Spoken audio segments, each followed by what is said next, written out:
இன்றைய தினம் தமிழ்நாடு தலைமைச் செயலக சங்க ஊழியர்கள்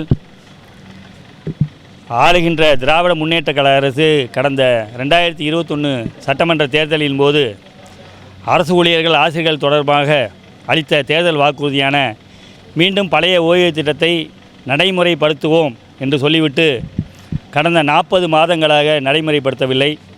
பலமுறை பல இயக்க நடவடிக்கைகளை மேற்கொண்ட போது அரசாங்கம் சொன்னதெல்லாம் ஒன்றிய அரசோட குழு ஓய்வூதியம் தொடர்பாக டிவி சோமநாதன் தலைமையில் அமைக்கப்பட்ட குழுவோட அறிக்கைக்காக காத்து கொண்டிருக்கிறோம். ஆந்திர மாநில அரசு ஓய்வூதியம் தொடர்பாக அமைக்கப்பட்ட குழுவோட முடிவைக்கு காத்திருக்கிறோம். இப்போ எல்லா முடிவும் வந்துருச்சு.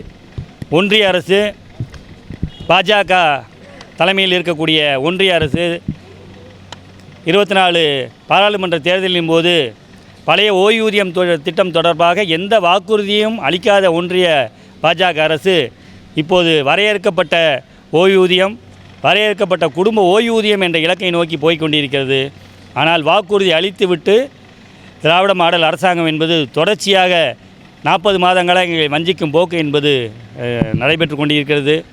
இது தேர்தல் வாக்குறுதியை நிறைவேற்றவில்லை என்பதோடு மட்டுமல்லாமல் கலைஞர் காலத்திலே வழங்கப்பட்ட சரண் விடுப்பை வழங்க பெற்று வரக்கூடிய அந்த சலுகை என்பது, உரிமை என்பது இவர்கள் ஆட்சிக்கு வந்த பிறகு முற்றிலுமாக முடக்கப்படும் சூழ்நிலை என்பது உள்ளது. எனவே தேர்தல் வாக்குறுதியை உடனடியாக நிறைவேற்ற வேண்டும். இனியும் காலம் தாழ்த்தக்கூடாது. எங்களை வஞ்சிப்பதை அனுமதியோம் என்ற அடிப்படையில் இன்றைய தினம் தமிழ்நாடு தலைமைச் சங்கம் சார்பாக உணவு இடைவேளை கோரிக்கை முழக்க ஆர்ப்பாட்ட கூட்டம் என்பது நடைபெற்றது. இல்லை, இப்போ புதிய பங்களிப்புடன் கூடிய ஓய்வூதிய திட்டத்தில் 6 லட்சம் அரசோட கணக்குப்படி 6 லட்சம் பணியாளர்களுக்கு மேலே இருக்காங்க. அதில் சேர்ந்த தொகை என்பது 31/3/2024 படி 75,000 கோடி என்பது இருக்கிறது. அது எல்லாமே LICயில் டெபாசிட் பண்ணியிருக்காங்க. அதில் எந்த பிரச்சனையும் இல்லை.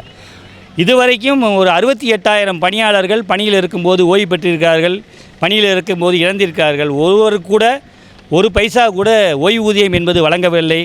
பணியிலிருந்து ஓய்வு போகும்போது 20 ரூபா பாண்டு பேப்பரில் கையெழுத்து வாங்கி நான் பிற்காலத்தில் எந்த ஓய்வூதியம் கேட்க மாட்டேன், எந்த வழக்கும் தொடர மாட்டேன் என்று எழுதி வாங்கிட்டு அன்றைக்கு எப்படி நம்ம பேங்க்கில் அக்கௌண்ட் வச்சு க்ளோஸ் பண்ணோம்னா அன்றைய நேரத்தில் க்ளோசிங் பேலன்ஸ் இன்ட்ரெஸ்ட்டோடு சேர்த்து வட்டியோடு சேர்ந்து எவ்வளோ தொகை இருக்கிறதோ அதை கொடுக்கக்கூடிய ஒரு அவலமான நிலை தான் இதுவரை தொடர்கிறது. அடுத்த கட்ட நடவடிக்கையாக இது தலைமைச் செயலகத்தில் இன்றைக்கு இந்த போராட்டத்தை முன்னெடுத்திருக்கிறோம். இது எங்களோட பிரச்சனை மட்டுமல்ல, ஏற்கனவே ஜாக்டோஜியோ மூலமாக கொடுத்த அழுத்தத்தின் மூலமாக தான் இந்த திமுக 2021 தேர்தல் அறிக்கையில் சேர்த்தாங்க. அதனால் தொடர்ச்சியாக பிற அமைப்புகளையும் ஒன்றிணைத்து தமிழகம் முழுவதும் பெரிய போராட்டங்களை, வாக்குறுதியை நிறைவேற்றாமல் வஞ்சிக்கும் நிலை தொடருமானால் அடுத்த கட்ட இயக்கங்களை முன்னெடுப்பதற்கான பணிகளை மேற்கொள்ளும். நன்றி.